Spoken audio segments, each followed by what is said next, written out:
안녕하세요. 그로윈TV입니다. 오늘은 최근 부동산 PF, 프로젝트 파이낸싱, 문제와 그로 인한 경제적 불안에 대해 이야기해 보겠습니다. 특히 부동산 PF가 왜 한국 경제에 반복적으로 위기 요인이 되는지, 그리고 이러한 무분별한 PF 사업이 부동산 시장에 어떤 영향을 미치는지 살펴보겠습니다. 먼저, 최근 금융당국의 집계에 따르면 금융권의 부동산 PF 대출이 약 132조 원, 여기에 새마을금고 등 비은행권까지 합치면 약 230조 원에 달한다고 합니다. 이처럼 막대한 금액이 부동산 PF에 노출되어 있는데, 이는 한국 부동산 시장에 계속해서 위기 신호를 보내고 있습니다. 부동산 PF의 핵심 문제는 시행사들이 자기 자본을 거의 들이지 않고 건설사나 금융사의 보증을 이용해 막대한 프로젝트를 진행한다는 점입니다. 실제로 시행사들은 총 사업비의 3% 정도만 자기 자본으로 투자하고 나머지는 대출이나 보증으로 메꾸는 구조입니다. 이렇게 무분별한 대출이 이루어지면서 사업성 평가가 제대로 되지 않고 금융회사들이 위험을 충분히 고려하지 않은 채 대출을 내주게 되는 것입니다.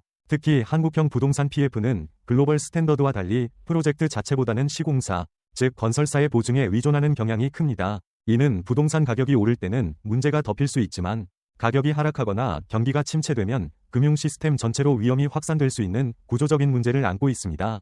이러한 무분별한 부동산 PF 사업은 장기적으로 부동산 시장에 큰 악영향을 미치고 있습니다. 시행사들이 자신의 돈을 거의 들이지 않고 사업을 진행하다 보니 건설된 주택이나 상업시설이 시장에서 수요를 충족시키지 못하고 가격 조정을 겪는 일이 빈번합니다.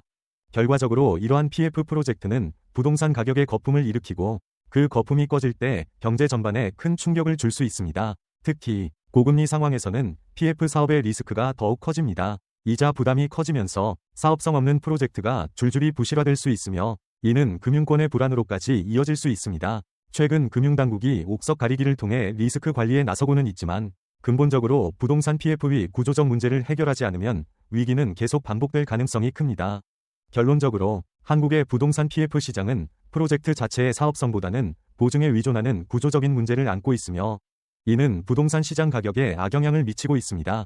장기적으로 부동산 PF의 구조를 글로벌 스탠더드에 맞추고 시행사들이 더 많은 자기 자본을 투입해 책임을 질 수 있는 구조로 바뀌어야 할 것입니다. 오늘도 시청해주셔서 감사합니다. 이와 같은 부동산 및 경제 이슈에 대해 더 많은 이야기를 나누고 싶으시다면 구독과 좋아요 부탁드립니다. 그로윈TV였습니다.